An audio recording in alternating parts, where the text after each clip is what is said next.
नमस्कार साथियों, स्वागत है आपका मेरे YouTube चैनल पे। कल हमने पढ़ा महमूद गौरी को, जिसकी 1206 में मृत्यु हो जाती है। आज हम पढ़ेंगे 1206 से आगे, और 1206 के अंदर दिल्ली सल्तनत काल जो है उसका आरंभ होता है। तो आज हम पढ़ेंगे दिल्ली सल्तनत काल। दिल्ली सल्तनत काल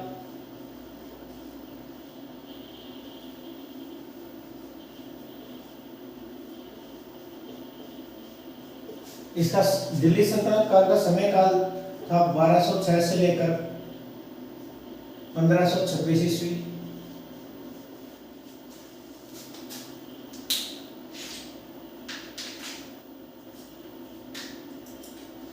अब दिल्ली सल्तनत काल का समय काल था 1206 ईस्वी से लेकर 1526 ईस्वी, और इस समय के अंदर दिल्ली सल्तनत काल के अंदर 5 वंश बने, 5 वंश पनपे। उनको हम पढ़ेंगे कि कौन कौन से वो वंश थे। पहला वंश था गुलाम वंश।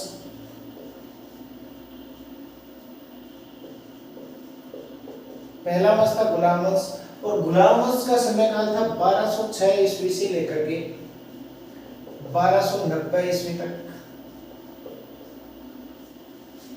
नंबर 2 के ऊपर जो वंश पनपा उसका नाम था खिलजी वंश।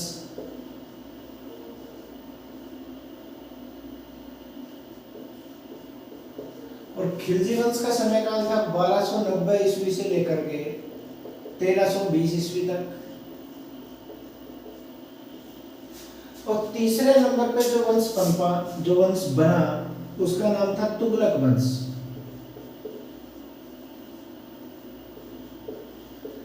और इस तुगलक वंश का समय था 1320 से लेकर के 1414 ईस्वी तक। और चौथा जो वंश बना उस वंश का नाम है सैयद वंश। और इस वंश का समय काल था 1414 ईस्वी से लेकर के 1451 ईस्वी तक। और उसके बाद में आखिरी वंश था लोधी वंश, 5 नंबर का लोधी वंश। इस वंश का समय काल था 1451 ईस्वी से लेकर के 1526 ईस्वी तक। और दिल्ली सल्तनत काल का क्या समय था? 1206 से लेकर 1526 तक। 1206 में क्या शुरू हुआ? गुलाम वंश। और 1526 में क्या खत्म हुआ? लोधी वंश। अब हम इनको एक एक करके स्टेप बाय स्टेप पढ़ने का काम करेंगे। सबसे पहले हम पढ़ेंगे गुलाम वंश, उसके बाद में खिलजी वंश, उसके बाद में तुगलक वंश, उसके बाद में सैयद वंश, और उसके बाद में लोधी वंश। तो हम आज की क्लास के अंदर पढ़ेंगे गुलाम वंश। गुलाम वंश बहुत बड़ा है, एक कक्षा में कंप्लीट नहीं होगा। इसके लिए 2 कक्षाएं बढ़ाई जाएगी, 2 क्लास बढ़ाई जाएगी। तो इसी के लिए आज हम पढ़ेंगे गुलाम वंश। गुलाम वंश पढ़ेंगे तो बाकी सबको हटा देते हैं।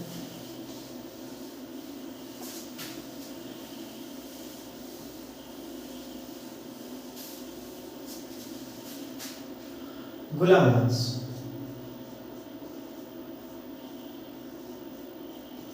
मैंने मोहम्मद गौरी हमने जब पढ़ा तो मैंने 4 गुलामों का जिक्र किया। उनमें से सबसे पहले गुलाम कौन था? कि कुतुबुद्दीन ऐबक। और उसी कुतुबुद्दीन ऐबक ने गुलाम वंश की स्थापना की। और इसके अंदर जो जो शासक हुए उनको हम एक बार देख लेते हैं, उसके बाद में हमें पहले शासक से पढ़ना शुरू करेंगे। गुलाम वंश का समय काल था 1206 ईस्वी से लेकर के 1290 ईस्वी। इस वंश के अंदर पहला जो शासक हुआ उसका नाम था कुतुबुद्दीन ऐबक। और इसने 1206 में इसकी नींव रखी, और 1210 में इसकी क्या हो जाती है? मृत्यु हो जाती है। दूसरे नंबर का शासक जो था कुतुबुद्दीन ऐबक के मरने के बाद में इसका बेटा जो है आराम शाह, वो शासन करता है, वो शासक बनता है। मगर 1210 ईस्वी में ही इससे क्या छीन लिया जाता है, शासन छीन लिया जाता है। कौन छीनता है? यहाँ पे एक नाम आता है इल्तुतमिश। ये इल्तुतमिश जो है कुतुबुद्दीन ऐबक का गुलाम था और दामाद भी था। कुतुबुद्दीन ऐबक ने इसको बंदायूं का गवर्नर बोले तो राज्यपाल बना रखा था। तो इसको जैसे ही पता चला इल्तुतमिश को कि कुतुबुद्दीन ऐबक की मृत्यु हो गई है और अब उसकी जगह आराम से शासन कर रहा है, तो इसने बोला कि ये कौन सा वंश है? गुलाम वंश है। जो इसका गुलाम होगा वो ही शासन करेगा, तू नहीं कर सकता। इसलिए इसके साथ युद्ध होता है 1210 में, जो झूठ का युद्ध कहलाता है, और उसमें इसकी हार होती है, उसकी इल्तुतमिश की जीत होती है।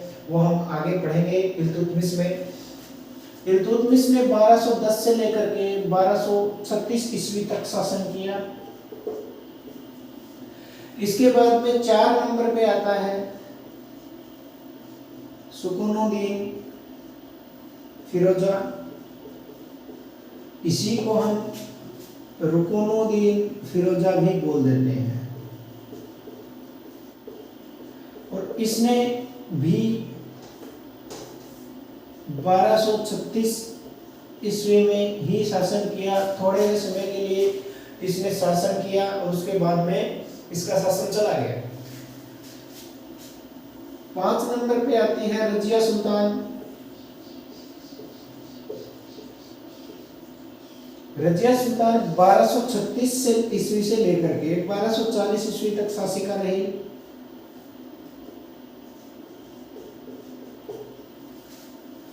उसके बाद 6 नंबर पे आता है बहराम शाह।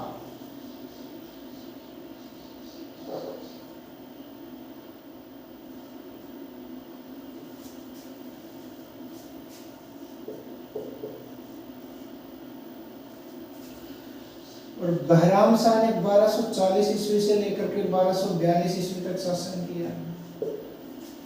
इसके बाद में आता है मैसूद शाह।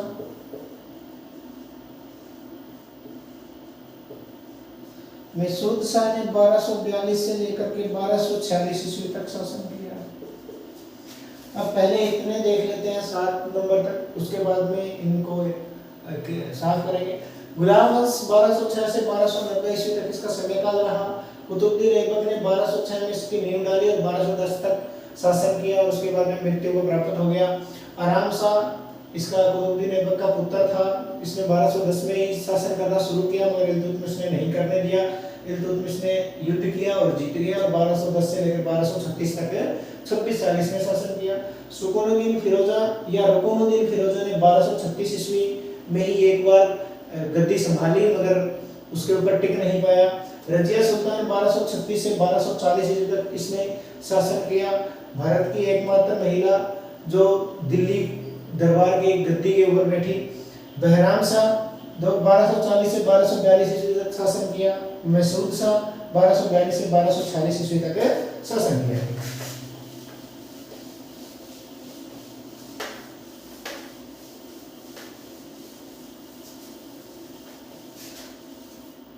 अब आता है नसीरुद्दीन शाह। और नसीरुद्दीन शाह ने 1246 से लेकर 1265 ईस्वी तक शासन किया। और नसीरुद्दीन शाह के बाद में आता है बलबन। बलबन ने 1265 से लेकर के 1287 ईस्वी तक शासन किया। और जैसे ही 1287 ईस्वी में बलबन की मृत्यु होती है, तो मृत्यु होने के बाद में गुलाम वंश पे अटैक होने लगते हैं। इसके 2 पुत्र थे, वो ज़्यादा शासन करना जानते नहीं थे, ना ही इतने पराक्रमी थे, तो ज़्यादा गुलाम वंश टिक नहीं पाया।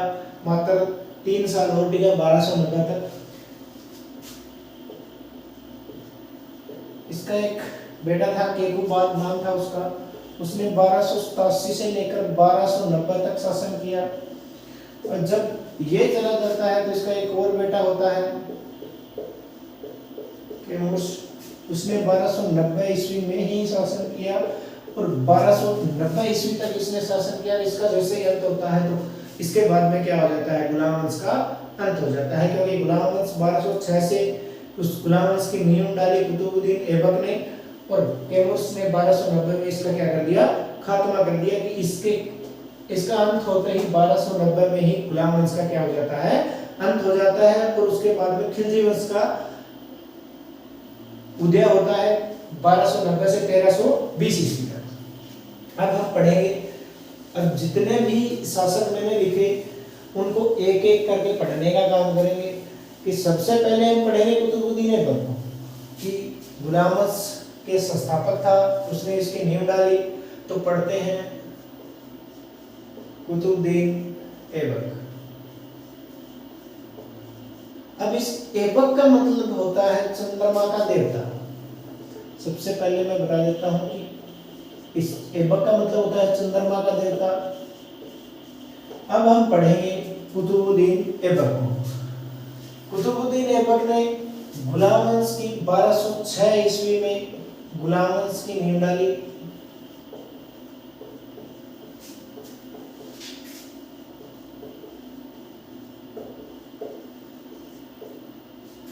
इसीलिए कुतुबुद्दीन ऐबक को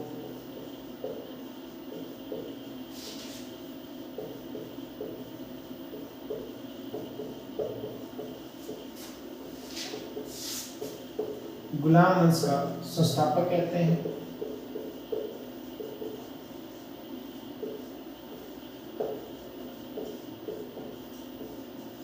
अब कुतुबुद्दीन ऐबक को गुलाम वंश का संस्थापक कहते हैं। केवल संस्थापक बोला मैंने, वास्तविक संस्थापक नहीं। वास्तविक संस्थापक अगर इसके आगे हम वास्तविक संस्थापक नाम लगाते हैं तो उत्तर बन जाता है इल्तुतमिश।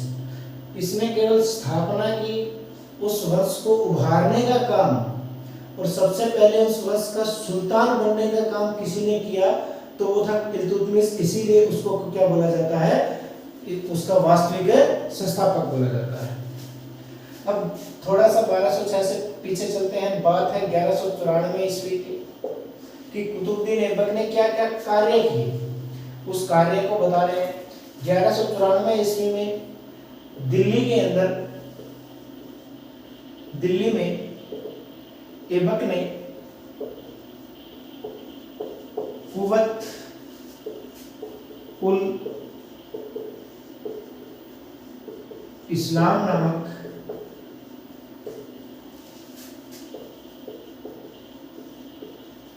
मस्जिद का निर्माण कार्य शुरू करवाया।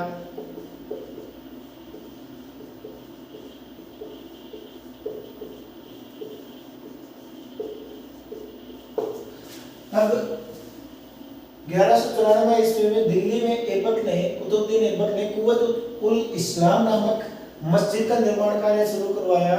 ये इंपॉर्टेंट नहीं है कि कौन सी मस्जिद का निर्माण कार्य शुरू करवाया, ये इंपॉर्टेंट इसलिए हो जाती है क्योंकि ये कुव्वत उल इस्लाम जो है ये भारत की पहली मस्जिद है, भारत की पहली मस्जिद है। इसीलिए ये इंपॉर्टेंट, महत्वपूर्ण हो जाती है। अब बात करते हैं, और ये कुव्वत उल इस्लाम जो मस्जिद है इसको एक किले का नाम होता है पिथौरागढ़। पिथौरागढ़ का किला। इस पिथौरागढ़ के किले को तोड़कर इसको बनवाया जाता है। इसकी जगह क्या बना दी जाती है, कुव्वत उल इस्लाम नामक मस्जिद बना दी जाती है। और किसने बनवाने का काम शुरू करवाया, कुतुबुद्दीन ऐबक ने शुरू करवा दिया।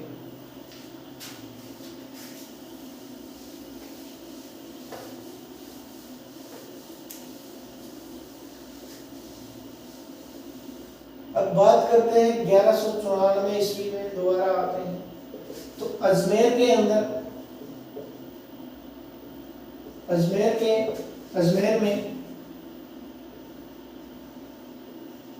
2.5 दिन का झोपड़ा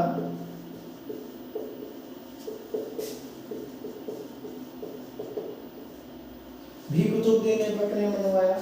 और ये 2.5 दिन का झोपड़ा जो है, ये भी जो भी इन्होंने कार्य किया मुगल काल या मध्यकालीन इतिहास के अंदर जो भी शासक हुआ, जो भी चीजें बनवाई, लगभग किसी न किसी चीज को तोड़ करके ही बनवाई। कि पहले हिंदुओं ने उस चीज को बनवा रखा था, मगर इनको वो चीज अच्छी नहीं लगी, तो इन्होंने उस चीज को तोड़वा दिया और इस्लाम के प्रचार के लिए, इस्लाम का रूप देने के लिए कोई ना कोई मस्जिद, कोई ना कोई मीनार, कोई ना कोई झोपड़ा, कोई ना कोई दरगाह, ये चीजें वहां पे बना दी गई। अब 2.5 दिन का झोपड़ा जो है वो भी विग्रहराज या विशलदेव संस्कृत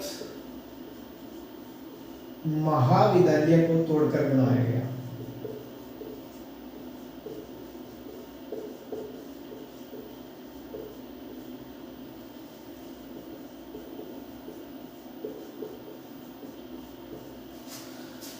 अब इसने ये कार्य किए।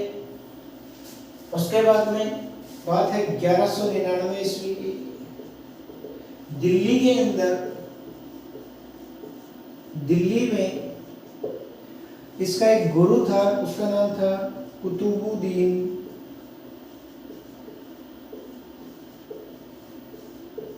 बकियतार अल-काकी। इस अल-काकी की याद के अंदर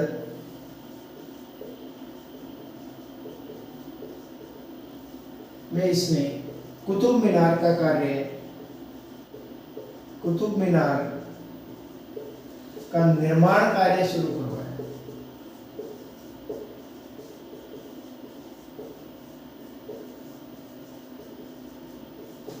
अब इसने क्या किया, 1199 ईस्वी में दिल्ली में कुतुबुद्दीन बकियतार अल-काकी की याद में, इसका गुरु था ये कुतुबुद्दीन ऐबक का क्या था, गुरु था। और अपने गुरु की याद में इसने कुतुब मीनार का निर्माण कार्य शुरू करवाया। पूरा नहीं करवाया, पूरा इल्तुतमिश ने 1229 ईस्वी में करवाया।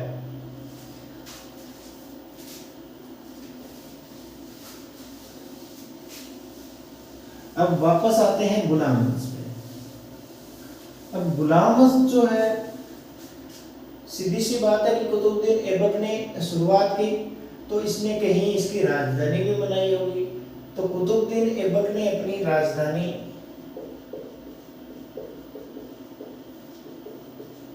लाहौर को बनाया।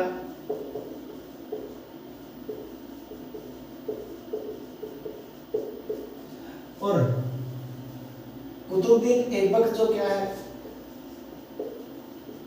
लाहौर के अंदर, लाहौर में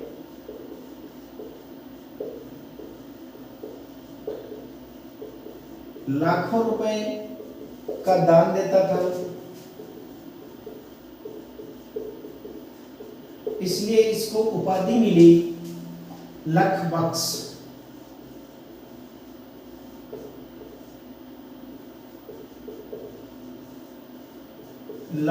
लाखों रुपए का दान करने के लिए इसको क्या बोला गया, लख बख्श उपाधि मिली। और ये क्या है, हाथियों का भी दान देता था।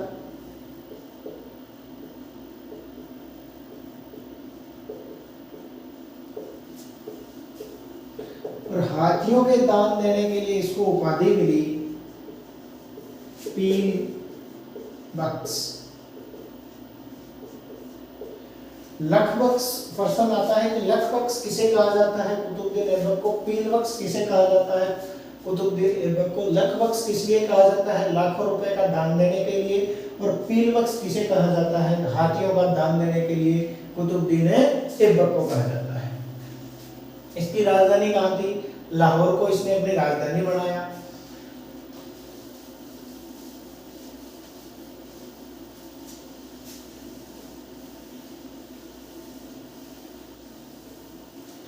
कुतुबुद्दीन ऐबक जो है दुनिया का एकमात्र ऐसा शासक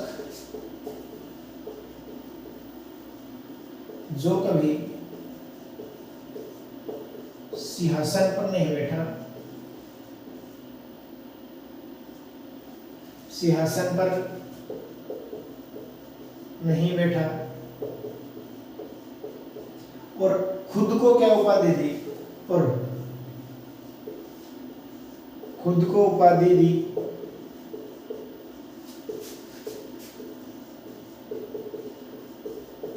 सिपह सालार की। इसने क्या कहा कि मैं जो है मोहम्मद गौरी का गुलाम हूँ, मैं उसी के नाम से शासन चलाऊंगा, मैं कभी भी सिंहासन पर नहीं बैठूंगा, सिंहासन पर मोहम्मद गौरी का अधिकार है, उसने मुझे राज्य दान के अंदर दिए है, खुश होकर के इनाम में दिया है, मगर मैं कभी भी सिंहासन पर नहीं बैठूंगा। और दुनिया का एकमात्र ऐसा शासक था जिसने शासन किया मगर सिंहासन पर नहीं बैठा, और खुद को उपाधि किसकी दी, सिपह सालार की।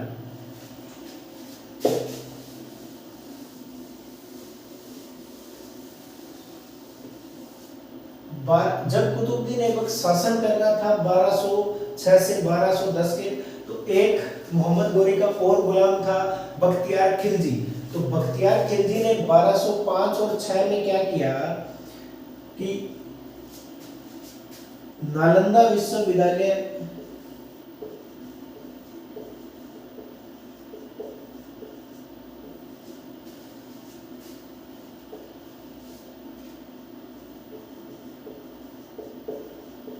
विश्वविद्यालय को नष्ट कर दिया।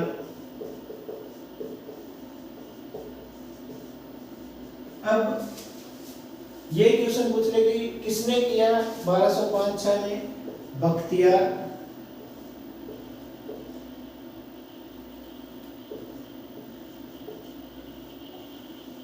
खिलजी ने। और एक क्वेश्चन यहां से बनता है कि वर्तमान के भारत में सबसे पुराना विश्वविद्यालय कौन सा है। अगर वर्तमान भारत का सबसे पुराना विश्वविद्यालय पूछे तो कौन सा है, नालंदा।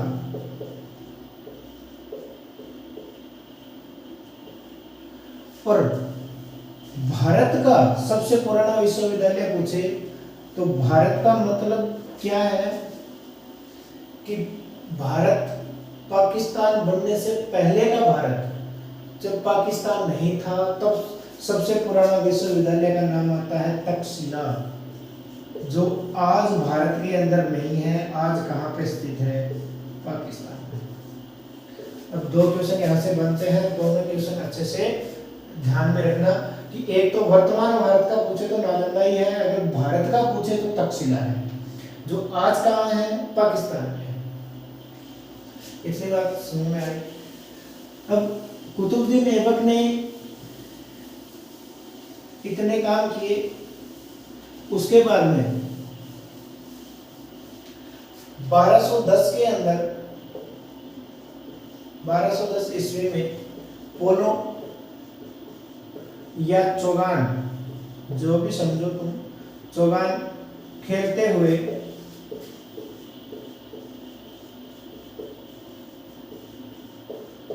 घोड़े से गिरकर इसकी मृत्यु हो जाती है, इसकी मृत्यु हो गई।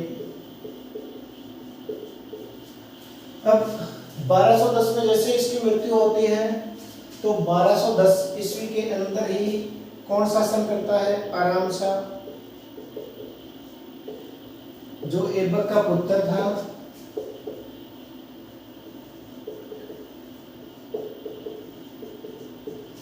और जैसे ही आराम शाह 1210 में शासन करने लगा, इल्तुतमिश को पता चला, तो इल्तुतमिश ने क्या किया कि 1210 में ही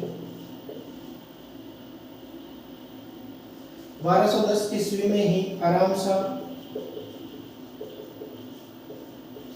और इल्तुतमिश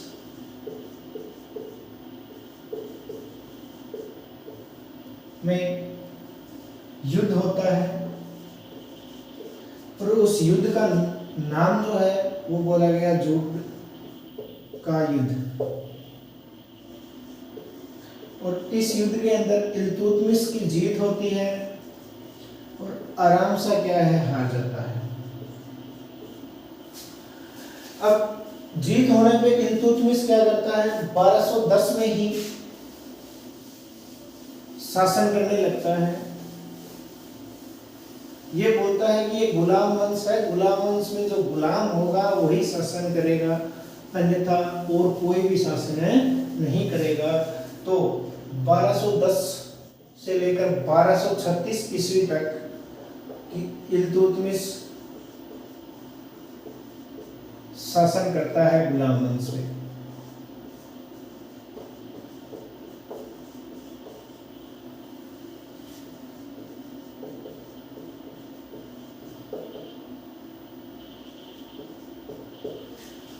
अब इल्तुतमिश जो है 1210 से 1236 तक गुलाम वंश में शासन करता है, आराम शाह को मार देता है।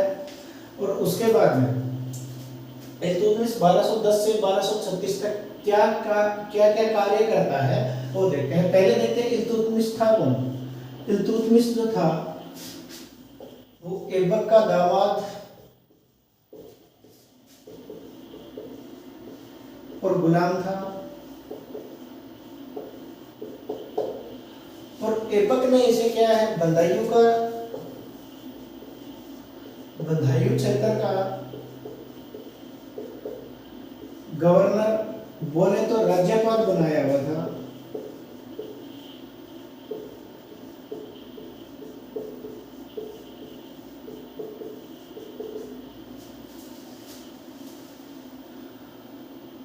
अब इल्तुतमिश की ये जानकारी है कि ये इल्तुतमिश था, इसने आराम शाह पर आक्रमण किया और आराम शाह को हरा दिया।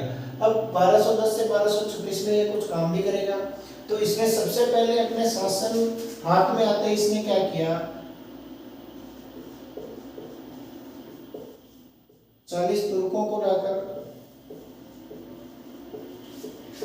तुर्कान चहलगानी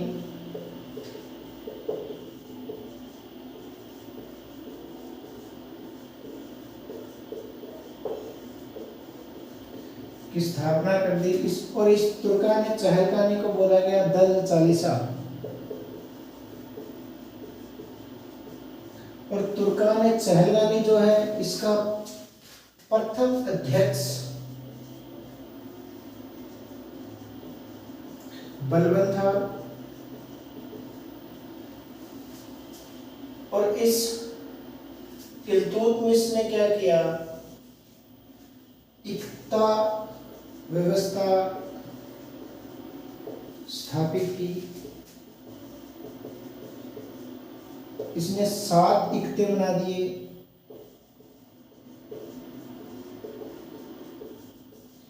उनमें अलग अलग जो है एक व्यक्ति को अलग अलग पद पे नियुक्त कर दिया और बोल दिया कि यहाँ का जो टैक्स होता है वो तू इकट्ठा करेगा और तू सीधा सीधा ला करके मुझे देगा।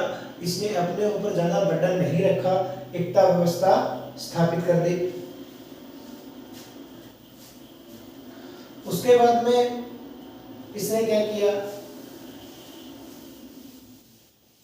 2 सिक्के चलवाए।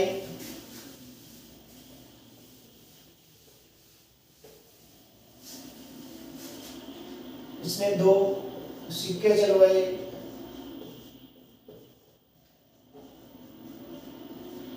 जो चांदी का सिक्का बना था, चांदी का बना सिक्के को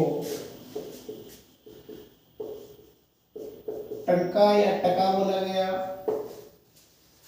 और तांबे का जो बना था, तांबे के बने सिक्के को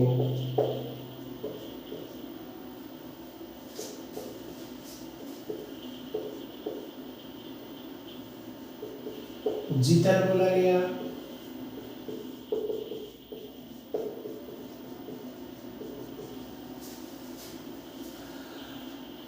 इसने क्या किया कि चांदी और तांबे दोनों का एक एक सिक्का बना दिया। चांदी के जो सिक्का बनाया उसको टका बोला गया, टंका, और इसको तांबे वाले को जीतल बोला गया। और अब क्या है कि इल्तुतमिश जो है गुलाम वंश का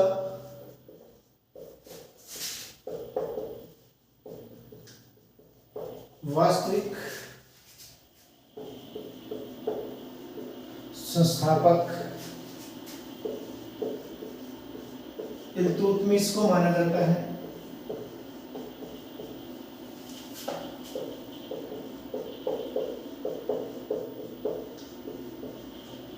और इल्तुतमिश ने अपने आप को सुल्तान की उपाधि दी तो दिल्ली सल्तनत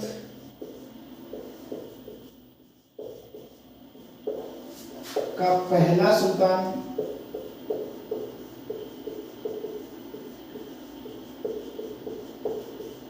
इल्तुतमिश को माना जाता है।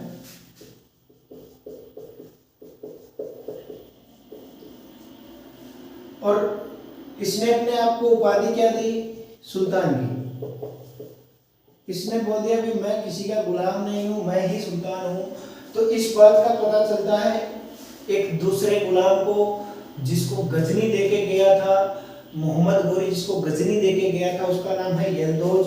और बात है 1215 ईस्वी की। जैसे ही इसने बोल दिया कि मैं गुलाम नहीं हूं तो यल्दोज और इल्तुतमिश का युद्ध होता है और इल्तुतमिश की इसमें जीत होती है और यल्दोज की क्या होती है? हार होती है। तो इसने अपने आप को उपाधि दे दी सुल्तान की। और दिल्ली सल्तनत और भारत का भी पहला सुल्तान कौन था? इल्तुतमिश को माना जाता है। और आखिरी दिल्ली सल्तनत का आखिरी सुल्तान इब्राहिम लोदी को माना जाता है।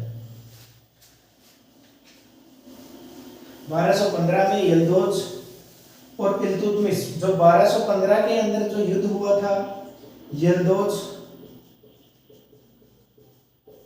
और इल्तुतमिश का, उसको बोला गया त्राइन का तृतीय युद्ध। दो युद्ध किसने लड़े? मोहम्मद गोरी ने लड़े 1191 और 1192 में पृथ्वीराज चौहान के साथ। 1191 में पृथ्वीराज चौहान जीता, 1192 में मोहम्मद गोरी जीता। और तृतीय युद्ध किसने लड़ा? यल्दोज वर्सेस इल्तुतमिश, दोनों ने लड़ा और 1215 में लड़ा। इसको बोला गया तराइन का तृतीय युद्ध। अब बात आती है 1221 ईस्वी की।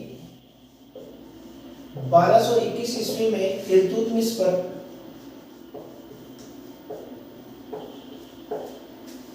चंगेज खान ने आक्रमण किया।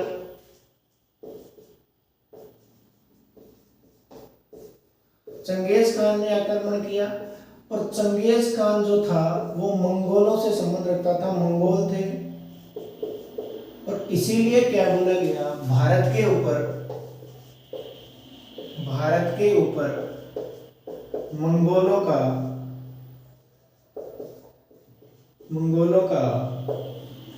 प्रथम आक्रमण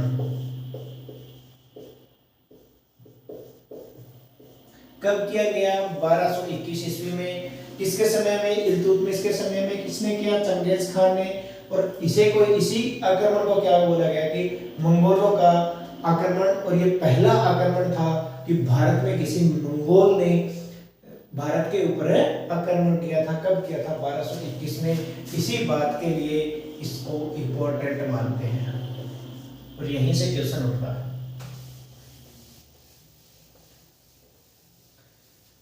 अब बात करते हैं 1230 की। तो 1230 के अंदर इल्तुतमिश जो है अपने बेटे और बेटी के साथ ग्वालियर अभियान पर जाता है। अभियान पर गया था। अब प्रश्न उठता है कि इल्तुतमिश अपने बेटे नसीरुद्दीन शाह और बेटी रजिया सुल्तान के साथ ग्वालियर अभियान पर कब गया? 1223 में। या 1230 में कहां पर गया इल्तुतमिश? तो ग्वालियर गया। ये बात ध्यान रखना। उसके बाद में क्या होता है कि इल्तुतमिश जो है अपने बड़े बेटे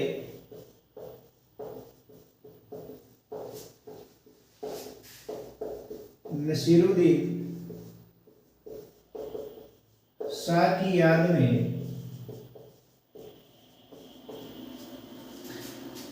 दिल्ली में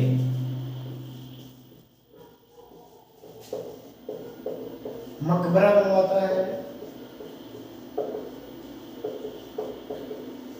और इस मकबरे का नाम जो है वो बोलते हैं इसको सुल्तानगढ़ी का मकबरा।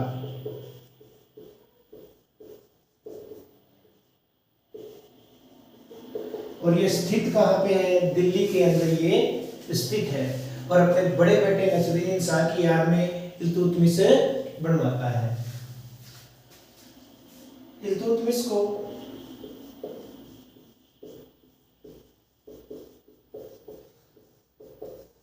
गुबंद का जनक भी कहा जाता है।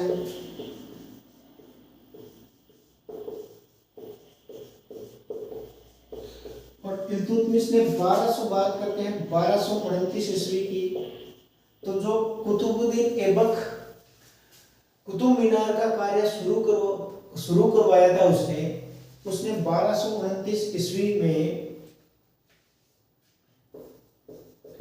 कुतुब मीनार का कार्य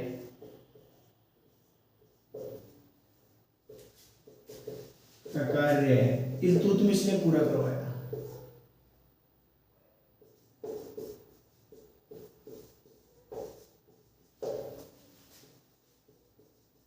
अब प्रश्न ये पूछता है कि कुतुब मीनार का कार्य किसने पूरा करवाया? हम सीधा हमें क्या पता है कि कुतुब मीनार किसने बनवाया? कुतुबुद्दीन ऐबक ने। हम टिक करते हैं कुतुबुद्दीन ऐबक, पहला ही ऑप्शन होता है और क्वेश्चन हो जाता है गलत। मगर क्वेश्चन को ध्यान से पढ़ो कि कुतुब मीनार का कार्य पूरा किसने करवाया? तो इल्तुतमिश ने। और कुतुब मीनार का निर्माण कार्य शुरू किसने करवाया? तो कुतुबुद्दीन ऐबक ने।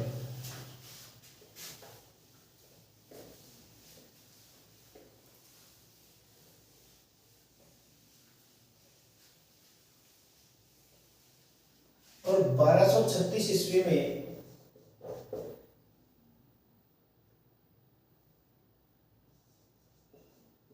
इल्तुतमिश की मृत्यु हो जाती है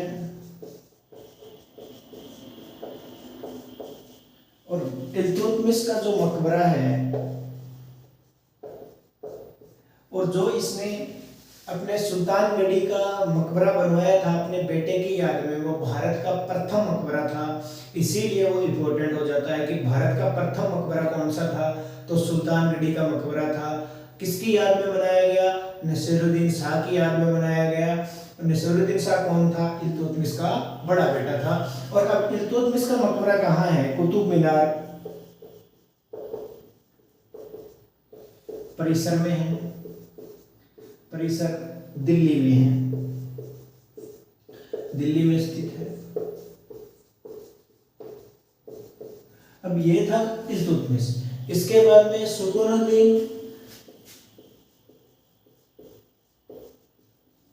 सुकूनुद्दीन फिरोजा जो है और रुकनुद्दीन फिरोजा भी बोल सकते हैं, इसने कुछ नहीं किया, मात्र थोड़े से दिन के लिए शासक रहा। ना इसका कोई वर्णन मिलता है कि ना इसने कोई कार्य किया, ना किसी को तोड़ा, ना किसी को फोड़ा, इसको कुछ करने का मौका ही नहीं दिया। इससे पहले ही रजिया सुल्तान ने इसको हरा दिया और रजिया सुल्तान क्या बन गई? दिल्ली सल्तनत की शासिका बन गई। इसीलिए अब आज की वीडियो में रुकनुद्दीन या सुकूनुद्दीन फिरोजा तक हमने पढ़ा। कल हम शुरुआत करेंगे रजिया सुल्तान से। 1236 से 1240 ईस्वी तक हम पढ़ेंगे। उसके बाद बहराम शाह को पढ़ेंगे, उसके बाद में मैसूर शाह को पढ़ेंगे, नसीरुद्दीन शाह को पढ़ेंगे, बलबन को पढ़ेंगे, केकुबाद को पढ़ेंगे, एमुर्स को पढ़ेंगे और गुलाम वंश का क्या करेंगे, अंत करेंगे। उसके बाद में हम खिलजी वंश की ओर रुख करेंगे। आज की वीडियो में इतना ही। आशा करता हूँ कि आज की वीडियो आपको अच्छी लगी होगी। अच्छे से देखें और अगर वीडियो अच्छी लगे तो वीडियो को लाइक करें, चैनल को सब्सक्राइब करें और शेयर करें। बहुत बहुत धन्यवाद।